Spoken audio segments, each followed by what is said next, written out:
Recently, I was with my friend filming something totally different, and we were discussing how massage helps her 4-year-old son. And the people with us recommended we record it and discuss this a bit more on camera because they were quite impressed at the response her son has had to massage. And it's a really lovely story to share. And hopefully, it can find some other parents, anyone with different brain injuries or different conditions. It's nice to hear anecdotal stories of how much massage has helped people, especially children, which is really sweet. And it's really quite a nice story to share. So I hope you're enjoying this ad hoc interview. If anyone has any questions, please, I'm more than happy to answer them. Thank you. Okay. Do you want me to start? I can remember the first time, like, looking for something for Elijah, who, was born with a brain injury and spent a lot of time in hospital when he was a baby. He came out, we realized how limited NHS services were and that he wasn't going to get the right amount of physio. So we're like supplementing with physio and we're trying to find an OT. We can't find an OT. Went to an acupuncturist who'd worked with me and I can't really do anything. And I was thinking, like, what else can I add to this regimen going to help him? I was like, I get massaged all the time. So maybe there's like a massage therapist, and just searching and searching for somebody who works with children, and then disabled children. And then it took me like probably 6 months to like finally come across neuromassage. And I was like, I hope this is it. Yeah. Do you remember? I do. I remember when you first called because he was only 2 years old. And I said, oh, most 2-year-olds can't lay still for a 1 hour massage. You're like, no, he can. Yeah. And now he lays still for a 1.5 hour massage. Yeah. And he loves it. Yeah, loves it. It was, I still remember you saying, I'm not sure he'll tolerate it. And I'm okay. But I think that he's really going to enjoy this. And then, what was like that one, like 60-minute massage a week is now 2 90-minute sessions a week. And it's great to see him, like, you work alongside like the physio that we have on Saturday. Like, Maria knows him really well. And so she can like work before or after the massage. She can see the change, like with his breathing and his heart rate. Yeah. And all of these things that before had like just been signs of pain for him. Yeah, but it's just so nice to see how much he likes massage. Like, it's so sweet. If anyone talks, he gives them a dirty look. You're interrupting his time. Yeah. It's like he values the time. It's sweet because especially he's 4 now. So like a 4-year-old who probably has higher pain and more discomfort, to have like times in a week, or to have parents that can recognize that. Like, he's so lucky to give him some time where he feels good every week. Yeah. I think at some point it was like a trade-off between, do we add in like another physio session or a different kind of physio session, or do we try something like massage? And I think for us, we can see how hard he works all of the time. And every single therapeutic like intervention he has is him working so hard. And like, finally he gets this kind of session where he gets like real pleasure out of and relief. Yeah. What must be like this like constant tension. Like, I can feel and see how tight his muscles are. Yeah. And what's funny is he won't let me massage him. Yeah. If I try and do it. Like, Paris. Yeah, absolutely not. Like, it is your job and he knows that you do it and he responds to you. Yeah. And it's really sweet because he takes deeper pressure. Like, he can take deep pressure. Yeah. And that just shows how how much it relieves him, how good it feels afterwards. And he moans. Yeah. And he really enjoys it. But I think in a way, like, kids are better at expressing things. And like I get a lot more feedback from him in a session because he'll moan and he'll also give me a dirty look if I'm talking. So yeah. Or if he has a headache and he's like trying to like, he's not verbal, but he's communicating to you like, absolutely, this is where I want you to focus. Yeah. And it's great because you know him well enough, like, even though he's not telling you in words, you know exactly what, you don't need me to interpret. Yeah. I think and that's what's important with people who especially people who are nonverbal, but anyone with a disability, to have the same team around you. Yeah. Because that continuous care and people working together, because everyone's got the same common goal. And once you learn how to communicate and what's working, and as a team, we want Elijah to feel as good as possible, as comfortable as possible, and to progress as much as possible. Yeah. For us, like, medically, one of the things noticed that we didn't think massage would improve, or like, it just didn't occur to us. Like, we were mostly about like maybe increasing or like maintaining his range of motion or like an adjunct to physio. But actually, we've noticed like his heart rate has dropped. So normally his resting heart rate would have been like 120 or 130, which is much higher than for a kind of typical child without a brain injury. Yeah. And like a year into kind of massage, like his heart rate is like down so low that we're, as parents, weirdly concerned about it being in this normal range.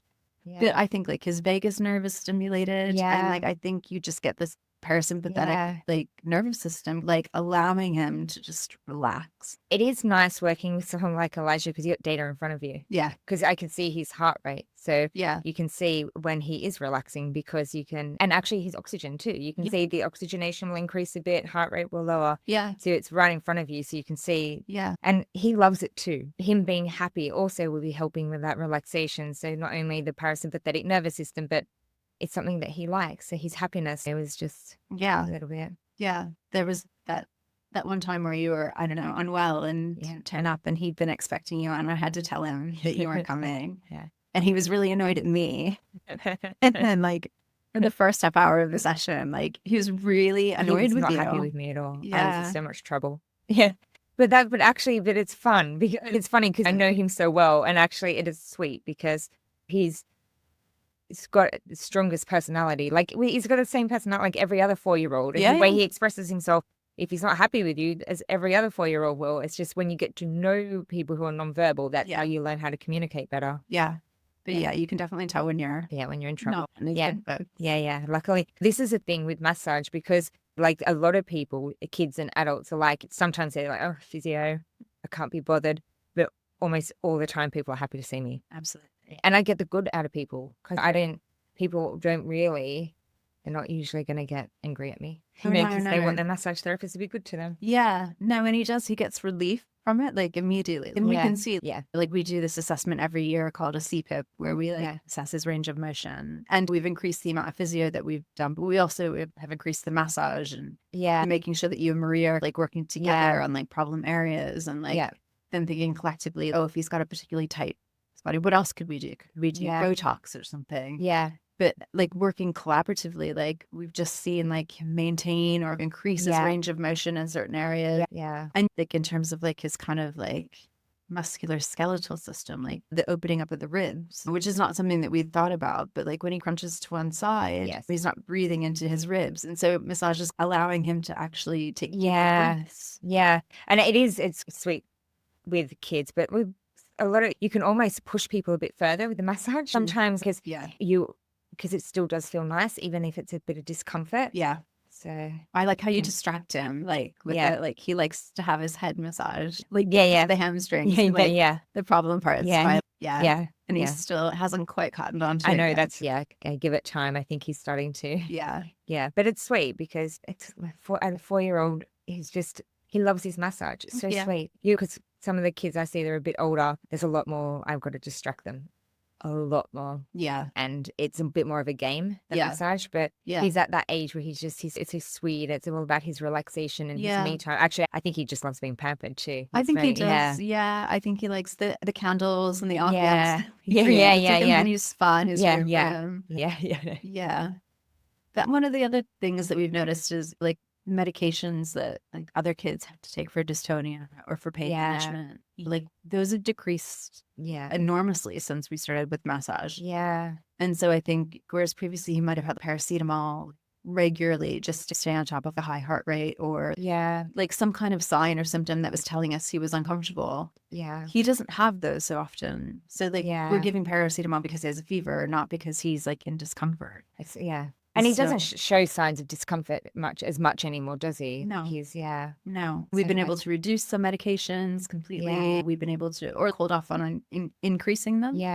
Which is great because all of those medications have side effects that we don't want for him. And so this is like a therapy that he really likes, that he looks forward to. But that has real tangible outcomes for us. And so it makes it as worthwhile as physio or any other therapy that he has because I think without it, I don't think we'd see the gains that he's made if we had any of those things in isolation.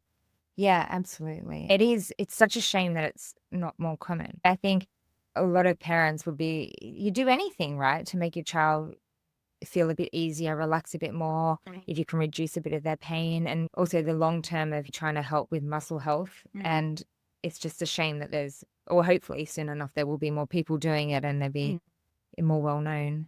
I think what's interesting for me is talking to professionals. Like, he has a medical team around him we really like, and they know him really well. And I talk about massage, and they're like, oh, they've never heard of massage for children. Yeah. And mostly these are professionals working with kids. And then for kids with any kind of neurodisability, they just tell me more about this. Yeah. And I'm like, here's what we've seen at the beginning. And like, now I'm just, everyone should have this. Like, every child should have access to this. Yeah. But it's just not like on the radar. Like, they know physio and they know, but like, this is just something that they haven't considered. And I'm like, but they're interested and curious. Yeah, well, it's good that they are, because you know, I think, and maybe I think people are a bit more open to stuff like massage and any kind of wellness, like neuromassage or wellness stuff for children, because it's more gentle. Because I think sometimes it can be people can be a bit more dismissive for adults, but I think for kids, it's really, and actually I think they're a little bit more aware of well-being for kids and happiness for kids. And especially I think sometimes older adults are a bit like dismissive of the kids. Yeah. And so it's nice that they're receptive, because it's not usually the case. But I think they really take on board what I say when I'm like, you know, because like he's had a high heart rate his whole life. Yeah. I mean, the last meeting I had with his consultant, I'm like, his heart rate is now so low sometimes at night. What's too low? Which is not a question we would have ever asked a year ago. Yeah. And so you can just see this shift in his physical health. Yeah. And how well he's doing. He's so happy too. Yeah. Like, because everything's like falling into place. And that's all of us. We're much happier if we're not in pain or if we're feeling good. Everything is linked. Yeah, he sleeps better at night. We're not having to use like pain medication overnight. Yeah. In the way that we might have before. All of these things just add up to him. And then like when he goes to school, he's like able to engage. He doesn't have it, like, he used to have a nap during the day, and now he doesn't have a nap. Like, he pushes all the way through. So good. And he likes being at school. And he's in a class with other kids who've got neurodisabilities. And all of those kids, even though they've got the same kind of injury, they all present completely differently. Yeah.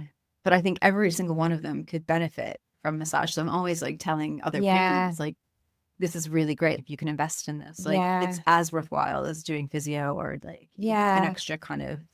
Absolutely. I mean, I think he's so lucky to have you, but I think if we can get a neuromassage to be more well known, because I think most parents, if they could get even half of the results that you've got, they'd be jumping for it. Absolutely. Yeah. And I think because we're just so good at like tracking and monitoring, and like, I notice all of these things. Yeah. And I think most parents are, maybe in a way that like adult caregivers aren't. Yes. I think because we've had to deal with this since he's been born. So we're just like constantly kind of monitoring, and like we notice the smallest changes. Yeah. Because we've been used to it his whole life. And so something like his heart rate coming down, like at night below 100, we know that hasn't come just from physio, because he'd been doing physio for 2 years before you came along. Yeah. And that hadn't happened. And now all of a sudden, you know, you add this 60-minute and then 90-minute week. And then you start to see like his numbers change and his observations change in like this positive way. And as a parent, I think intuitively you understand this is part of where this change is coming from. Yeah. That's a nice thing with kids, because you get more data when it comes to kids, because it's a shame. I do think that like some of the older people I see with brain injuries who can't communicate how they're feeling. Yeah. Maybe if we had a heart rate monitor on them. Actually, I want them to get Aura rings. Yeah. I say, if you have an Aura ring, then maybe we can track and understand when your stress is higher, that means you're in more pain. Yeah. Because it's nice that he has that. You're aware of what's going on, but you're also aware when things are improving. Yeah. So you know when you're on the right path with everything. Because otherwise you're just trying and hoping and guessing, because sometimes if you don't have the data, you don't know why. There's no proof. Absolutely. Yeah. And we keep all of his medication logs, and we can see over time, like the use of paracetamol has just dropped off. Yeah, that's so or that his sleeping pattern has changed, or like all of these like little things, like even just he doesn't need oxygen overnight as much as he used to. And that's a huge win for us. If we could at some stage get him off of oxygen, which is possible for him because he's little and he's still growing. We're, I think, on this pathway, we're just like continuing doing these things, see what benefits they continue to bring. But as long as he's happy. Yeah. And he is. He really is. Yeah. That's what I keep on saying. Like he's going to he's very lucky. He's a very lucky boy. He's got such a good family and he's happy. What else do you need? Yeah. But I think the other thing that has been great is that you fit so well into the family. And as Yes. caregivers, we have live-in care who's there with us a lot. We've Yeah. got overnight nurses, all of these people in our house all the time. Yeah. And it can be overwhelming. And there's a lot of Yeah. people that we don't want in our house, but we Yes. have to have Yeah. because they're a clinician or they're doing, and we have to accommodate people. But it's nice that you've been able to Yeah. work yourself into this family environment in Yeah. a way that, you know, I think that's one thing they don't talk about with when you have, whether it's a child, a partner, brother, sister, whatever, someone with a disability that need caregivers. That's it. You've got people in your house all the time. yeah. And yeah, because I end up in so many different houses, and like it's hard for the family that if your husband now you've got carers coming in the room in the middle of the night to make sure he's okay. Yes, your whole life can be disrupted. Yeah. So it's very difficult to get used to. Yeah. And really hard, like to come downstairs in the middle of the night to get like a drink from the kitchen if there's a nurse in the middle of your kitchen. Yeah. And you're in your bathrobe or whatever. Yeah, yeah. And so it's not always pleasant, but I think we worked really hard to build a team around him of people that we know can give him that consistency of care. Yeah. So I think it's been great that you've been able to like just join that team and like work so well with a physio. Yeah. We've never come across a massage therapist. Yeah. But like as soon as she saw you working, she's like, oh, wow, this is great. I can see. And I think she recommended you to another Yeah, client. she has. Yeah, yeah, So yeah. it's nice to see like from her perspective, like she's already introduced to this new way of working that she can see is going to help kids like Elijah. And it's nice with the physio too, because you know, sometimes I'll see him before her. So she's coming to a relaxed boy, happy boy, but also the muscles are ready to go. Yeah. So then she can get more out of the physio session. So you're getting more bang for your buck with the whole thing. Yeah.